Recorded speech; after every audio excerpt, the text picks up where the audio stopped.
So today is a day when you have to promise me that you will meditate every night, every evening, maybe in the morning also. Whenever it is possible, if you can go into meditative mood, you are in contact with this divine power. Then whatever is good for you, whatever good for your society, for your country, all is done by this divine power. You don't have to overpower the divine power. You don't have to order, you don't have to ask. Just if you meditate, you are one with this all-pervading power, which is another great blessings to us.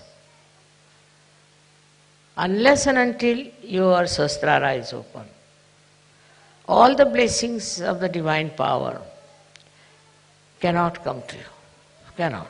Maybe you might get some money, you might get some jobs, you might get this and that. But your own development is only possible when you meditate and your Sahasrara is completely open and open to truth. Now the truth is that this divine power is compassion, is love. This is the truth. They say God is love, God is truth. So the equation has to be made that truth is love and love is truth. But it's not a truth that as you have for your own children, you have for your family. Attached love is not truth. If you are attached to somebody, then you never see the bad points of that person. If you are angry with somebody, then you can never see the good points of that person. But it's a complete detached love. And that love is extremely powerful. Because whenever you project that love to anyone, you will be surprised. The problems of that person will be solved, his personality will improve, everything will work out in a very big way, and his life will be changed. But if you are attached to anything whatsoever, that attachment itself causes problems and doesn't allow Sahaj to grow. This attachment could be any kind. For example, you can be attached to your country, attached to your society, attached to your family. It can be of any kind. But when Sahasrara is open, you learn one thing is detachment. It just happens that you get detached. Though, you are not running away. As it is in Sahaja Yoga, we don't believe in people who run away from society and go to Himalayas, or that I call it as escapism. That is not the point. What happens is that you are there. You see everyone, you watch everyone, you know everyone, you are close to everyone, but you are a detached person. It's a state of mind that you achieve when Sahasrara is open. Then that state you are dealing with people, you are dealing with problems, you are dealing with situations, but you are not involved in it. There's no involvement. And that involvement which you had before can never give a complete insight what is happening, what is the truth is about any situation. So this detachment helps. The greatest thing of the detachment is that you are not affected. No use saying that, oh, you are not affected, mother, so how can you feel for another person? How can you have compassion for another person? Because if you feel for another person, then only you can solve the problem. But this feeling that you have is again a kind of an attachment. It is not a real feeling, because it doesn't help. The person is crying, you are also crying. The person is trouble, you are also in trouble. And this does not help that person, nor will it help you. So to have detached in no way means you do not feel the another person. You do feel. You feel the agony of that person, the trouble of that person, of the whole society sometimes, and of the whole country. But that your feeling is so detached that the all-pervading power takes over. First, we must have full faith in the capability of this all-pervading power. As soon as you are detached, you say, you do it. Finished. Once you say that you are going to do it, it's you who is going to do it. Whole thing changes completely because you transfer all your responsibilities, all your problems to this divine power which is so powerful, which is so capable, which can work out anything. So whenever you think that this problem you are going to solve, you are the one who is going to do it, then all right, the divine power says, all right, try your luck. But if you can really put this problem to the divine power, it will work out. We have all kinds of problems in Sahaja Yoga, especially when we find that people are not so much attracted to Sahaja Yoga. They are few in number, then you feel very bad about it. But have you tried to meditate on this point, and have you tried to put this problem to the divine power? Why should we worry when we have divine power available through our Sahasrara? Why should we worry? Why should we think about it? Just leave it to the divine power. If that is possible, if that you can achieve, you see, which is very difficult for human beings because they live with their ego, they live their conditionings. But if that attachment to all these things goes away, then what you do is just leave things to this power. Krishna has said in his Gita, Sarva dharmanam parityajya mamekam sharanam vacha. Forget about all your dharmas. Dharmas means meaning that we have a dharma of a wife, of a husband, of a member of the society. All of them have their own dharma. But he says, leave them and leave it them to me and I'll manage. This is it we have to learn, is to say that it's this divine power which will solve our problems. As human beings, it's a very difficult state. And this state only can be achieved through meditation. But I'm not saying that you go on meditating for hours together, not necessary. But with full faith in yourself and in the divine power. If you work it out, I'm sure it's not difficult to rise to that state of consciousness. That is what we have to achieve. It's possible for men as well as for women. They don't have to think, how can we, mother, do it after all? See, all such people are no good for Sahaja. Those who have diffidence about themselves cannot do anything. But those who are surrendered and those who think they can do it can manage all this transfer of their power to the divine power. Just put it on the divine power. Now supposing I have a car which can drive me down. So if I have a car, then I don't put bullocks on it, that I don't push my car. I just sit inside and use it. In the same way, if you have this great power around you, if your Sahasrara is absolutely, completely submerged in it, then you will be amazed how things work out for yourself. I will give you an example of Sahaja Yogi. He is no more now. He was a fisherman, ordinary fisherman, but also he was educated, so he was working in a bank. This one was going one day to do some Sahaja Yoga work, and he had to go by boat. So when he came out, he saw the whole place was clouded and it was about to burst out into a big havoc. So he got very much perturbed about it, that what is this? Immediately his Sahasrara was so open and good. Immediately he said, now I leave it to this divine power. to stop all these things happening. I don't want it to rain and to have any problem till I come back home and go off to sleep.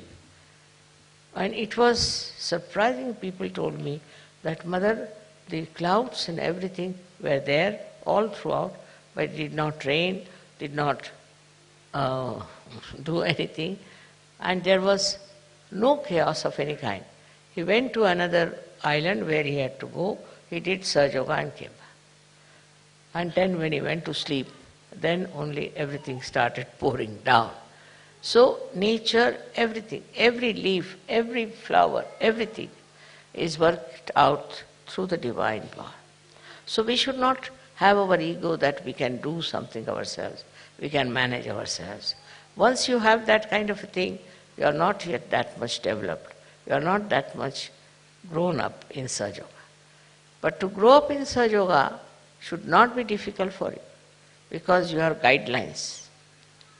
Those people who got their realization, very few of them, like Sufis, and we had some saints in India, all of them. How much they must have struggled. Nobody to guide them, nobody to help them, nobody to tell them about what they can achieve.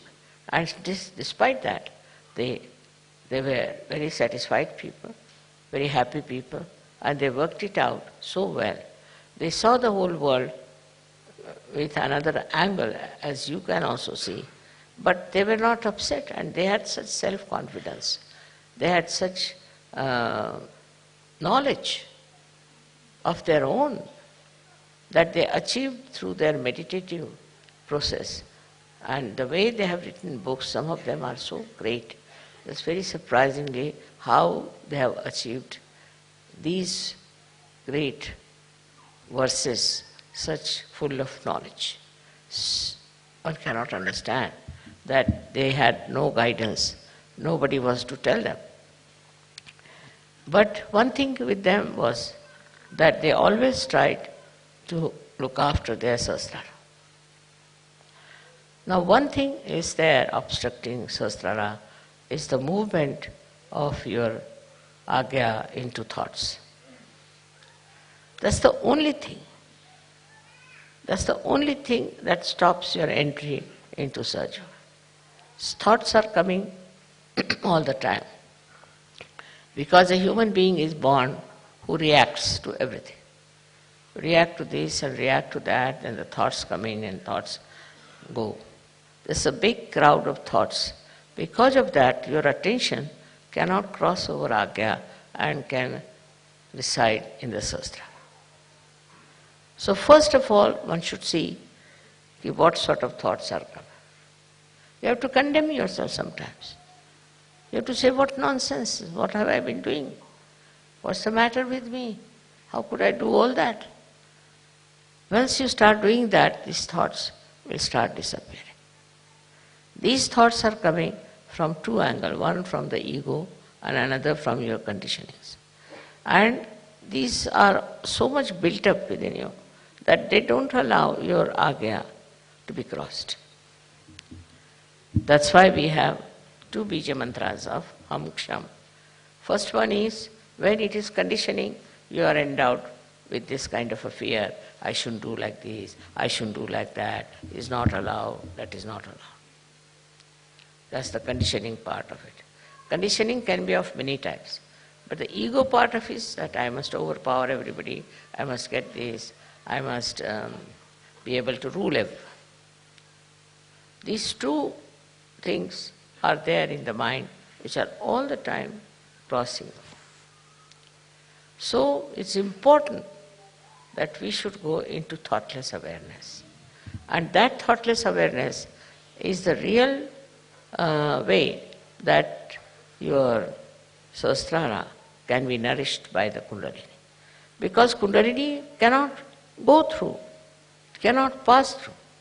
And for that, as I said, there are two bija mantras. One is Ham, another Ksham. So if you are conditioned, you are frightened, you are afraid, and you had ideas about yourself. These days, the way people are describing, they'll say, I'm an extrovert. Somebody will say, I'm an introvert. Somebody will say, he hippie, I am that, I am that. All kinds of things they can have attributed to themselves. But these ideas are all coming from outside. They are not from inside. To get to the inner side of yourself, to the subtler side of your being, you must allow the Kundalini to go through the Agya. To cross the Agya is a very important thing in modern times. And for that you have to meditate. If you can meditate with complete faith in yourself, this Agya can be opened up with surrendering to the Divine. You have to surrender yourself to the Divine. And when this Agya opens, you'll be amazed. Your Sahasrara is just waiting to transfer, to give you all the help that you need through the all-pervading power. Your connection of Sahasrara with the all-pervading power is established. And by that you will be amazed how all these 7 chakras work for you. How they help you. How they try to give you whatever is the real knowledge about everything. This real knowledge that you get is very joy-giving. You can see this real knowledge in everything. You don't have to start reading any book about it. In every situation and in every person, in every flower, in every natural happening, you see clearly the hand of the Divine. Once you see the hand of the Divine, your ego starts disappearing. Once you say that it's you do everything. Kabila has said something great about this. He said that when the goat is alive, it goes on saying, I am, I am. But when it is slaughtered and its intestines are made into strings which are used for cleaning the cotton, then it said, tu hi, you are. See, in this symbolic way, they have suggested that you have to become dissolved into this divine power. It's the divine power that does everything. What am I? I was just a drop, and I fell into this ocean of awareness of the divine power. And that is taking over and working it out. That will help you a lot to be a great surgeon. You develop curing powers, but still you are not proud of it. You developed, of course, awakening powers, you are not proud of it. You develop so many creative powers and you are not proud of it. You become really very, very creative, extremely creative. But the greatest thing happened to you that you become a global personality. So you start seeing the problem of every country, of every other nation where they have problems. But these problems when you see, you don't see like other people, because others may like to use it for their own purpose, maybe for media, maybe for something. What you want to see is that these problems are solved.